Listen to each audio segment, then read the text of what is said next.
Doctor Sajimon Antony വിവരങ്ങളുമായി.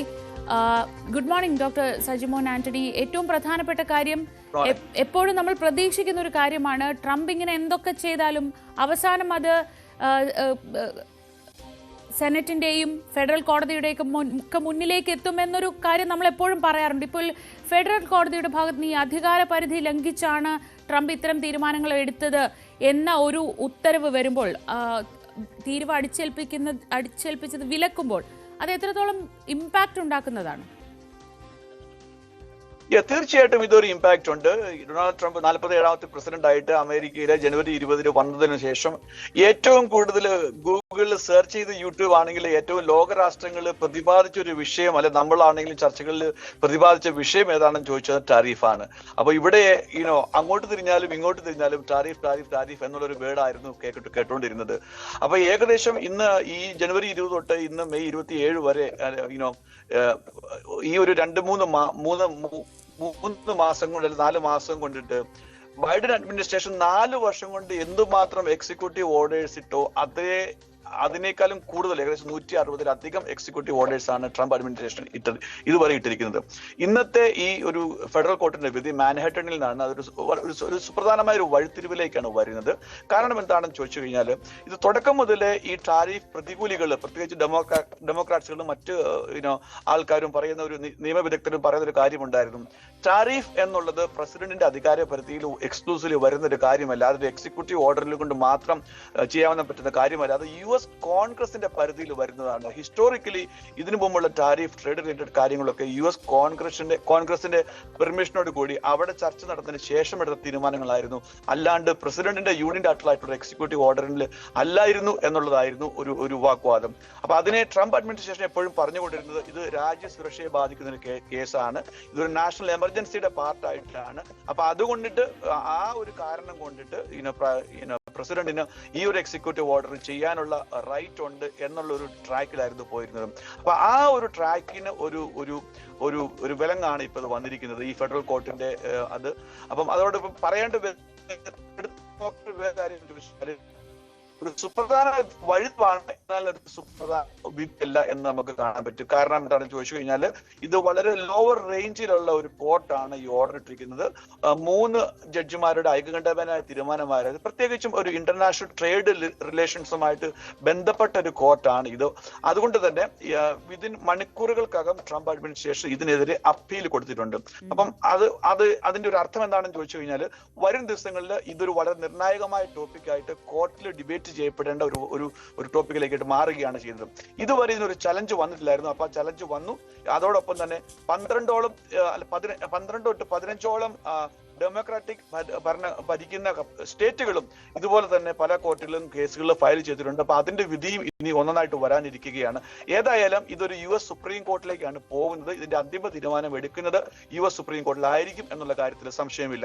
Tariff American ജനതയെ വളരെയധികം നെഗറ്റീവായിട്ടാണ് ബാധിക്കുന്നത്. കാരണം ടാരിഫ് ഒരു ടാക്സ് എന്നുള്ള രീതിയിലാണ് ഇവിടെ നിന്നുള്ള ഒരു 65% അമേരിക്കൻസും പറയുന്നത്. എന്നാൽ ഒരു 30-35% ആൾക്കാർ പറയുന്നത് ഒരു ടെമ്പററി ഇൻഫ്ലിക്റ്റ് ആണ്. അതിനുശേഷം വരും മാസങ്ങളിൽ ട്രേഡ് നെഗോഷിയേഷൻസ് ഒക്കെ കഴിയുമ്പോഴത്തേക്കും അമേരിക്കൻ ഇക്കണോമി അല്ലെങ്കിൽ ഇവിടുത്തെ മാനുഫാക്ചറിംഗ് സെക്ടറിന് വലിയൊരു പുരോഗതി ഉണ്ടാകും എന്നുള്ളൊരു പ്രതീക്ഷയാണ് 30-35% ആൾക്കാർക്കുള്ളത്. ട്രംപ് അഡ്മിനിസ്ട്രേഷനും ഇതുവരെയുള്ള ഒരു പ്രവർത്തനം നോക്കിക്കഴിഞ്ഞാൽ, നമ്മുടെ നാട്ടിലൊക്കെ മലയോര പാതയിൽ നമ്മൾ വണ്ടി ഓടിക്കുന്നത് എങ്ങനെയാണ്, അതുപോണക്കാണ്. ഓരോ നിമിഷവും ഓരോ വളവും തിരിവുമാണ്, ഓരോ ഇറക്കവും കയറ്റവുമാണ്. കാരണം 2%, 2.8% ആവറേജ് ആയിരുന്നു ഇവിടുത്തെ ടാരിഫ് എന്നെങ്കിൽ അത് റേസ് ചെയ്ത് 25% എന്നുള്ള ടോക്കിലേക്ക് വന്നു. അതിനുശേഷം റെസിപ്രോക്കൽ ടാക്സ് വന്നു. അതിലൊക്കെ ഇന്ത്യയൊക്കെ 45-50% ഒക്കെ വന്നു. പിന്നെ ചൈനയുടെ കാര്യത്തിൽ അത് 145% വരെ മുന്നേക്ക് പോയി.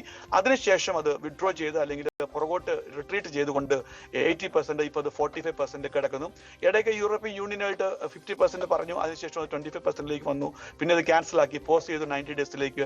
ഇപ്പൊ പിന്നെ അത് സംസാരങ്ങൾ ഇന്നലെയും മിനിങ്ങാന്നൊക്കെ സംസാരമുണ്ട് അതിനെ തിരിച്ച് 25%ലേക്ക് കൊണ്ടുവരണമെന്ന്. അപ്പൊ അങ്ങനെ ലോകരാഷ്ട്രങ്ങൾ ഒന്നടങ്കം, വാണിജ്യ രംഗത്ത് ഒന്നടങ്കം ഇവിടുത്തെ ചെറുകിട ബിസിനസ് ഉൾപ്പെടെ ലോകമാകമാനമുള്ള എല്ലാ ബിസിനസ്സുകാരും ഉറ്റുനോക്കിക്കൊണ്ടിരുന്ന ഒരു പ്രധാനപ്പെട്ട സബ്ജക്റ്റ് ആയിരുന്നു ടാരിഫ് എന്നുള്ള കാര്യത്തിൽ സംശയമില്ല. ടെമ്പററി ആയിട്ട് ഒരു റിലീഫ് കിട്ടി എന്ന് പറയാൻ പറ്റത്തില്ല. ലീഗലി അത് ഇൻകറക്റ്റ് ആയിരിക്കും. കാരണം അതിനേക്കാൾ ഉപരി നമുക്ക് പറയാൻ പറ്റുന്നത് ഒരു റിലീഫ് അല്ല, ഓൾറെഡി ഒരു കൺഫ്യൂഷൻ ഉണ്ട്, അതിലേക്ക് കൂടുതൽ കൺഫ്യൂഷൻ ആഡ് ചെയ്തു എന്നാണ് നമുക്ക് പറയാൻ പറ്റുന്നത്.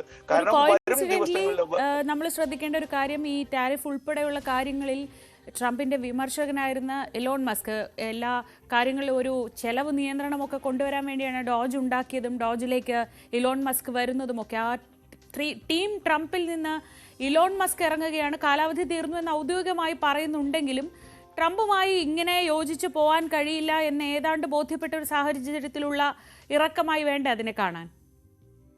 ട്രംപുമായിട്ടുള്ള ഹണിമൂൺ ഇലോൺ മസ്കിന്റെ കഴിഞ്ഞ കുറെ ആഴ്ചകളായിട്ട് കഴിഞ്ഞു എന്നുള്ളതായിരുന്നു വസ്തുത.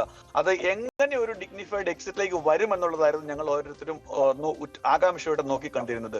അത് ഈ ഒരു സമയത്ത് ഈ കഴിഞ്ഞ ദിവസങ്ങളിൽ ഇവിടെ US കോൺഗ്രസിൽ ഇവിടുത്തെ ബജറ്റ് പാസ്സാക്കുകയുണ്ടായി. ഏകദേശം 30 ട്രില്യൺ ഡെഫിഷ്യറ്റ് അമേരിക്കൻ ബജറ്റിനുണ്ട്. അതുകൊണ്ട് തന്നെയാണ് ഡോഡ്ജ് ഉണ്ടാക്കിയത് തന്നെ, ഇലോൺ മസ്കിനെ അതിന്റെ ഇൻചാർജ് ആക്കിയത് തന്നെ. അപ്പൊ അത് ഇവിടെ പലയിടത്തും പല മേഖലകളിലും കത്തിവെച്ച് ആ ഒരു ഡെഫിഷ്യറ്റ് കുറയ്ക്കുന്ന രീതിയിലേക്കുള്ള പ്രവർത്തനങ്ങൾ തുടങ്ങി വെച്ചിരുന്നു.